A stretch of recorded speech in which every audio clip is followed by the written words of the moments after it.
Ajahn Brahm, you always tell to give the benefit of the doubt to people who harm you, but practically they harm you more. Then you give more benefit of the doubt to them. No, they don't usually. You give benefit of the doubt to them why they did that, but you also learn next time, to make sure you don't get hurt. It's not just forgiving. This is where people misunderstand. You acknowledge, you forgive, but you don't stop with forgiving. You learn. Try and find out so you don't allow yourself to be put in a situation you get hurt again. So that people who marry somebody and they don't, just because they look good doesn't mean they're a good person.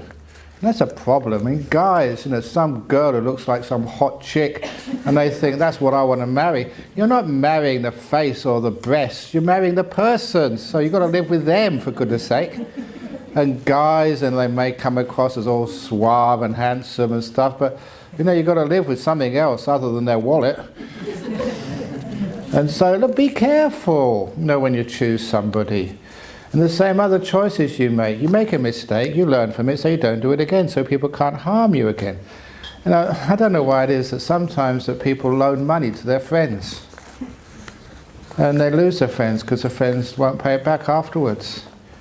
You learn, don't get burnt twice. If they want to borrow money, go to a bank. If the bank won't give them money, there's some reason for it, so don't you go and do that. So you learn, from mistakes, and that's where we grow, we become wiser, and that means you don't get hurt again. But you don't blame a person, give them the benefit of the doubt, which is much nicer than being so angry at them, and then afterwards, that they won't harm you again. What is the importance of knowing dependent origination, the seven bojjhangas, anicca, dukkha, anatta, and the like for our practice? Once there was a professor at Melbourne University, a professor of philosophy, and he read in the newspapers that a new restaurant had opened up in Melbourne, and the chef had been imported from France, a 5-star Michelin-rated chef, and the professor loved his food. So the professor rang up the restaurant to make an appointment, and of course other people had beat him to it, and they said, yes, the first possible reservation is in 2 months' time. He said, okay, put my name down. He loved his food so much, and he waited and waited and waited. When the night of his reservation came, he dressed in a very fine suit, because they have a dress code in these places. They wouldn't allow me in such a place. So he had to wear a nice suit, a black tie, the whole works, and he turned up at the restaurant in the middle of Melbourne, and they said, let me see your ID, sir, at the maitre d'. He got out his ID, they checked, yes sir, you have a reservation, welcome. And they led him inside. This was a high-class restaurant. Just all the furnishings were just incredibly just tasteful. The light of the standard lamps was not too light, not too dark, just to give that twilight feel which you have in the best restaurants. To give the sense of seclusion, but just enough to see. And the tables were beautiful red mahogany, the chairs upholstered like, really expensive, like in Buckingham Palace. And the maitre d' sat him down, and then the waiter came, and the waiter was dressed like an English butler, with the tails and the bow tie, the whole works. This was a special restaurant. And the waiter gave him the menu, and the menu was printed on really thick parchment, and with a yellow parchment with red embroidery, and the items on the menu, it was like in black calligraphy, like you see in these museums in China. And even the menu deserved to be in a museum, not in a restaurant. And the professor said thank you to the waiter for giving him the menu. And then the professor read the menu, and then he ate the menu, paid his money and left. Because the professor doesn't know the difference between menus and food. Do you understand that story? Knowing about dependent origination, Four Noble Truths, Eightfold Path, Pali, Abhidharma, you're an expert on menus. And you write theses on menus. And you go and compare the menus of many different restaurants, and you translate it into hundreds of languages. And you are an expert on menus. And you go to conferences and talk about the different menus available in the restaurants of this world. Is that what menus are about? Is that their meaning? To be eaten, translated, discussed, write theses on? The menus are there for you to eat the food. And that's the trouble. There's too many people who eat menus, and very few people actually eat the food. And too many people discuss dependent origination and Four Noble Truths, Anapanasati. They're experts. They know more about Four Noble Truths than I do, in theory. But do they ever practice it? Do they ever eat the food? So that's the most important. Yes, it's good to know these things. But though these are menus, when you have the menu, please eat the food. You understand that one? Very good. Can you please explain the benefits of guided meditation where you visualize things? I have done meditation where you're asked to visualize walking in a forest path. Energy from left, right, up and down, earth flowing through you, energizing you, etc. Is this a good meditation technique? Depends what's in the forest. Energy from the left, energy from the right. You don't know what's in the forest these days. Could be dingoes, there could be snakes, there could be all sorts of stuff. No, it's okay. Visualizing is something to get you sort of going, get some energy in there. Because if your mind is strong and you've got a visual mind, it can be great to visualize things. You can actually visualize cancers sort of shrinking, visualize health, visualize even peace coming into your mind. So yeah, it can work. One of the things which I ask people to do, little exercise I have used, is at the beginning of a meditation, I ask people close their eyes and remember the most peaceful, calm, wonderful time of their life so far. The most happiest time. I mean that calm, peaceful happiness. And then start filling in the details. Were there trees around? What type of trees? Was it in mountains, in the plains? Was it by a beach or by an ocean? Where was it? Was it in the temple?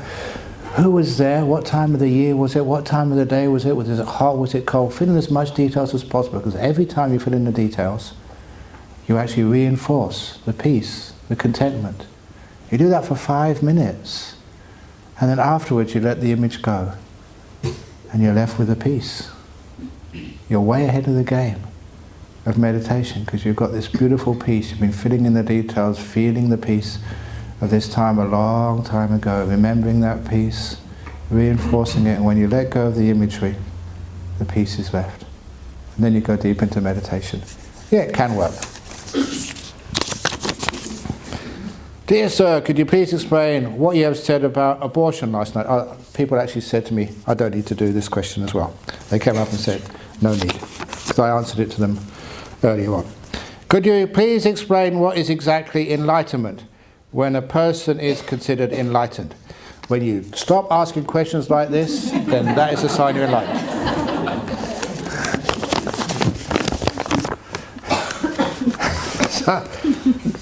Okay, very good. What is the difference between samasati and samasamadhi?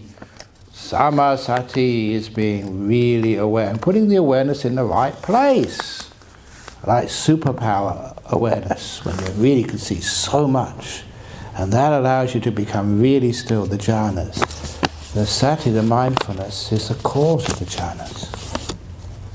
Really powerful mindfulness. Not all people talk about mindfulness, and is ordinary mindfulness, common or garden mindfulness, that's not good enough to become enlightened. You need a superpower mindfulness.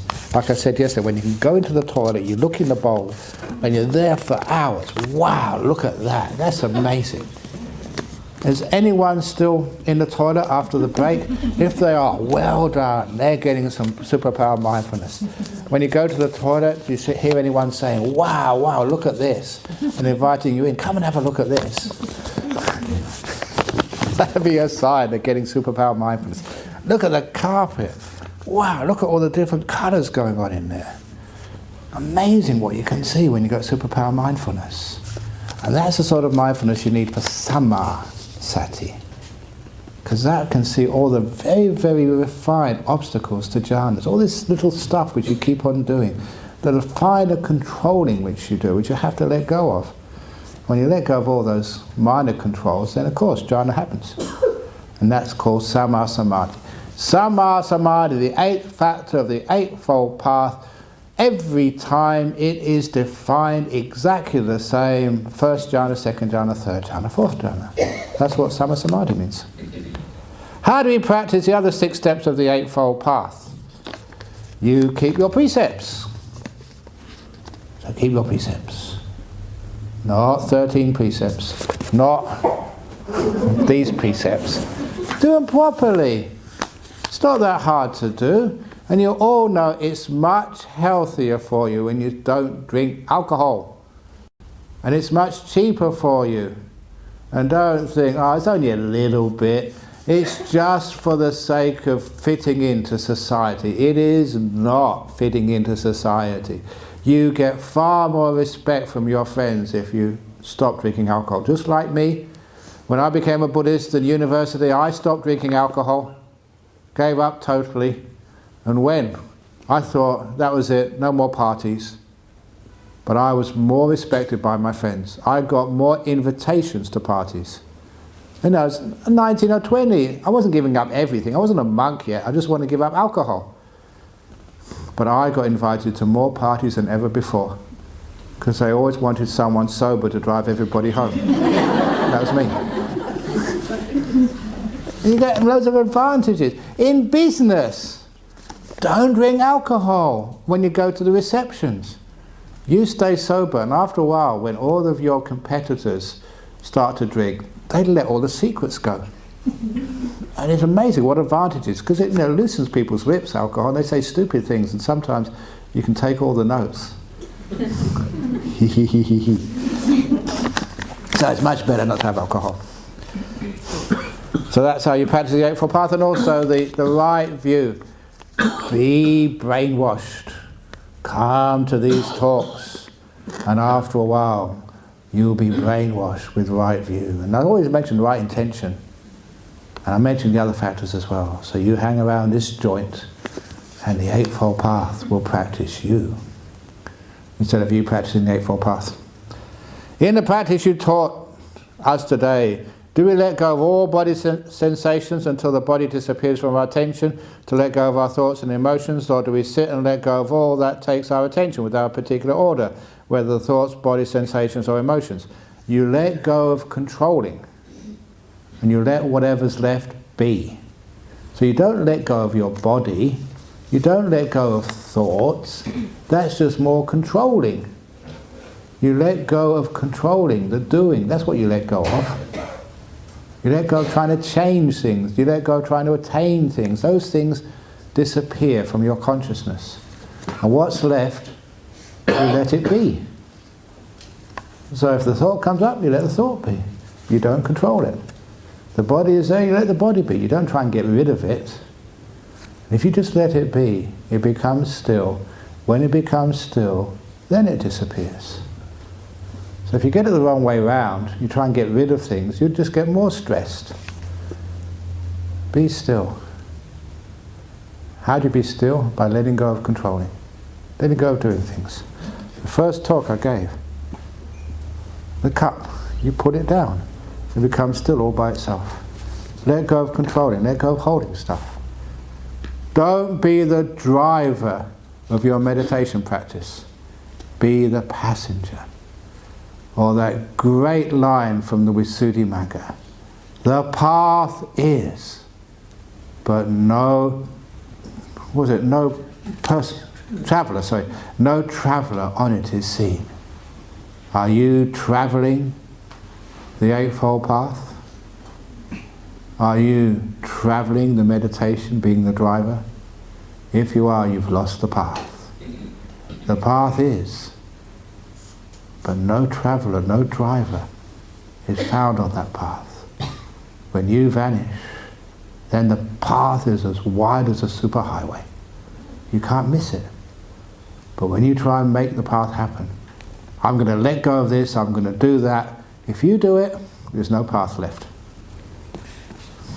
Great teaching. In the practice, let's just let go. I did that one. Good. Next one. Just in terms of keeping precept, is it only 5 and 8, or can you do 6, 7, and complete to 8 slowly? No, it's too hard to do 5 precepts these days. Too difficult to do 8. People can't remember that unless they put it on their smartphone. What's number 3? I forgot that one. So do 2 precepts. So I teach people these days 2 precepts. It's much better. And those 2 precepts is what the Buddha gave to his son, Rahula. The 2 Buddhist precepts. Number 1, don't do anything which harms or hurts another being. Number 1. Number 2, don't do anything which hurts or harms yourself. Number 2. The 2 precepts. Drinking alcohol, it hurts you. It hurts me because you're my friend. I don't want to see you do things like that. So it hurts people. Stealing, committing adultery, it hurts you. Don't do it. Living simply by keeping 6th, 7th and 8th precept.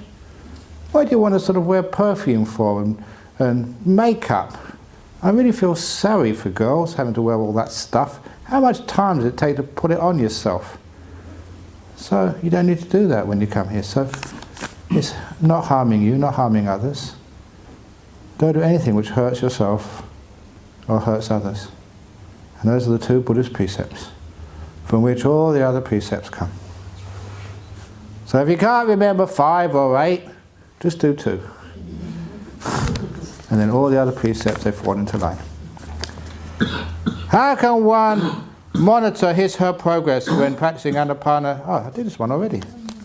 That was all done this morning.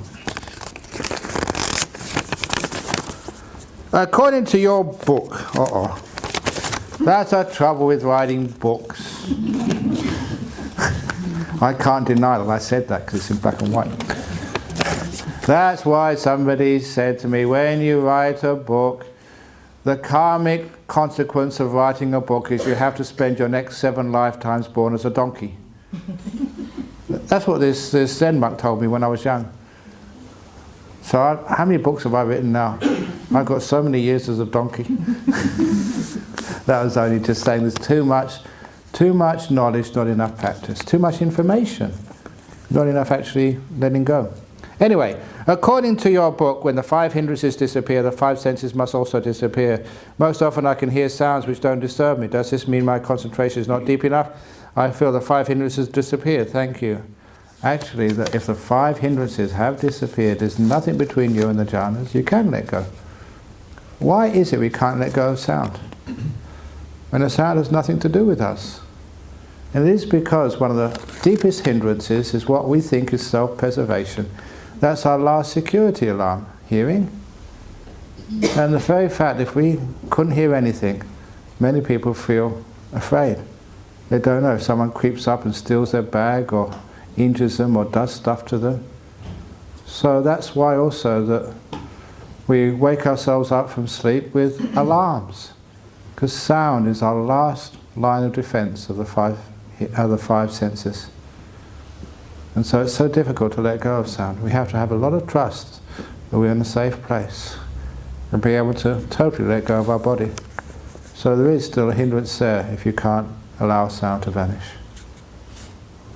Why not let sound vanish? That's why I keep saying to people, you are perfectly safe in the jhanas. You're invulnerable. I know that's true, but I want to explain it to you so you feel quite safe letting go totally and letting the sound vanish. I find that I can be very easygoing, nice, gentle and patient towards others, but difficult to practice the same with my own family. I feel bad for not expressing more loving kindness to them and feel at times I have dual personality. How can I improve myself?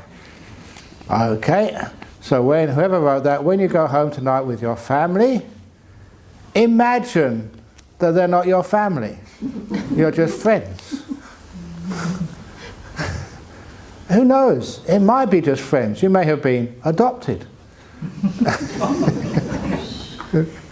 So just imagine you've been adopted, so these are just your friends, not family. Now, one of the reasons is because you're so close to family, people we're really close to, we have the hardest time living with. You know, because really close together you have friction. That's a problem. So sometimes we're easy to get on with other people, but the one closest to us, like our partner, is the hardest one to get on with at all. We can be so kind and loving to others, but when it comes to our mum, ooh, she drives me crazy. So why is that again? It's because sometimes it's far too close. So if that is the case, you've got into this bad habit with your family of not being more loving kindness towards them.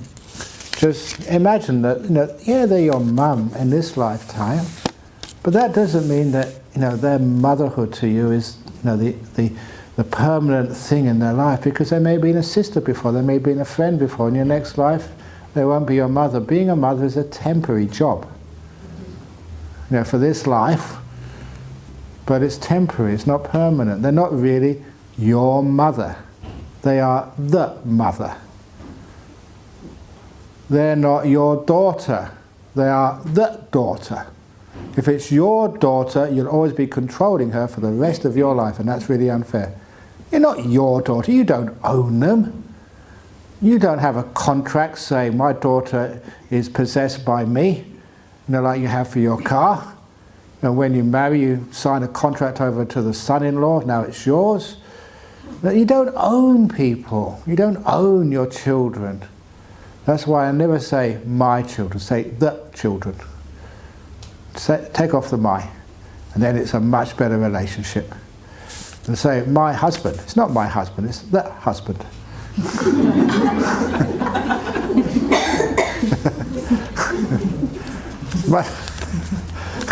It's not my monk, it's the monk, okay? So that way it's much better. Anyway, that's one possibility. If you are suffering enough from your marriage and want to run away from it, but you have children need you to stay, what can or will you do? Make it work. You can make anything work. There was one of the stories from Opening the Door of Your Heart. One of my friends, they with their husband, was working there from Canada, working in Western Australia in the mines. After their contract was finished, instead of flying back to Toronto, they had this great idea of getting a boat. But selling their house, or and what they owned in the bank, paying it back to the bank, and the rest of the money buying a yacht and sailing back from Perth to Vancouver, through the South Sea Islands, the South Pacific. And when they get to Vancouver, they can sell the boat, and then they can get the deposit for their next house. A young couple without children. What a great way, to enjoy that time of their married life. And just two people is not enough to crew a boat, so they found another couple also going to Canada. So these two couples, two husbands and wives, sailed off from Perth, to Vancouver on this journey of a lifetime. And it made economic sense as well. And when they got back, they sent me a letter describing one of these experiences they had in the middle of the Pacific Ocean, hundreds of miles from anywhere. They got engine trouble, and so the two men had to go in the compartment where the engine was to try and fix it up. And the two women, this was in the 70s, they were early 80s or something, they were on the deck just sunning themselves reading magazines. They didn't know anything about an engine, they were just enjoying themselves. And the two guys in the compartment, close together, being frustrated by an engine which did not want to be fixed, they started getting irritated at each other. And the irritation started an argument. And the argument got worse and worse and worse, until one of the men threw down the wrench, said, right, that's it, I'm leaving. It actually happened, that's what he said. And he was so mad with anger, he went to his cabin, and he actually washed and changed, packed his bags, and he appeared on deck carrying his 2 suitcases. And the women looked at him and almost fell off the deck laughing, because he looked around There was ocean in all directions. No place to go. He went red in the face, and without saying a word, he turned around, went back to his cabin, changed into his work gear, and went back into the engine room to help. He had no choice. There was no place to go. And when they got to Vancouver, they remained firm friends, the two families. And you often think that if there was a place to run to, they'd still be enemies. But because there was nowhere to go, they had no choice. They had to fix it up. I often tell that story about planet Earth. We're like this shot in the ocean of space. There's no place for us to go. We have to fix it up. And because we have to, we will. If you're married like that with kids, you've got no place to run. When there's no other alternative, you have to fix it up. And you will. There's so many ways you can fix up relationships. And I told you one way. Look in that other person which you really hate. Look for his good qualities or her good qualities. Look for them. You start to see them. And when you see them, she or he will show them back to you. One little story, another story. Okay, has to be the last story, and then we do the meditation. Another question, sorry, bad karma. There was this Vietnamese girl married to an Australian man in Perth. And the two people loved each other really well. They got on together so easily. But her husband's mother, this Australian, did not like Asians. My son married to a Vietnamese girl, that's terrible. And even though the Vietnamese girl was a really nice girl, she tried everything to be kind and looking after her mother-in-law. Mother-in-law, whatever the little daughter-in-law did, mother-in-law hated it. Had this really terrible relationship. And she was in a bind. You know, she had this marvelous relationship with the boy, but her husband's mother hated her. So what did she do? She went to the temple. There's a Vietnamese temple in Perth, and asked for advice. So, loving kindness meditation. Do loving kindness meditation. So she sat down, may my mother-in-law be happy and well, free of suffering, may she always be joyful, may she never get sick. Never worked. Didn't work at all. Went back to the temple, tried some chanting. So did the chanting. Went back home, didn't work. Tried meditating. Meditating didn't work. Tried everything, nothing worked. The relationship with her mother-in-law was bad as ever, getting worse. And apparently she got so stressed out, she went to the temple one day, she was chanting or meditating, can't remember what, and she fell asleep. She had a vision. The vision of the Mahayana goddess of mercy, Kuan Yin. You know what I'm talking about, Kuan Yin? You know, this, you know, like a big hairdo and just this little bottle of compassion pouring out to people in the flowing robes. And it was just like she saw in the temple, this statue of Kuan Yin, except for one thing, which really shocked her, which she remembered when she woke up. The face. The face was her mother-in-law. And she got her key. The next time she saw her mother-in-law, she imagined the figure of Kuan Yin. She imagined her mother-in-law like the goddess of mercy, Kuan Yin. She saw the compassion in her mother-in-law. And within a month or two, the relationship totally changed. And her mother-in-law and her are just so close. She is like a daughter to her mother-in-law now. Simply because she changed her perception. Well, that's Mahayana, okay? So if you've got a husband and you're having trouble, imagine the Buddha statue with your husband's face.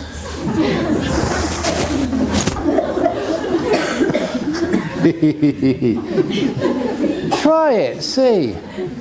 And it'll change your whole perception. You're looking at this person you're having trouble with in a different way. And it's amazing how powerful that works. So, there you go. That's how. You know, you've got your kids, you can't really escape, there's no place to go. Make it work. And there's lots and lots of tricks how it works. And people have done it, and it does work.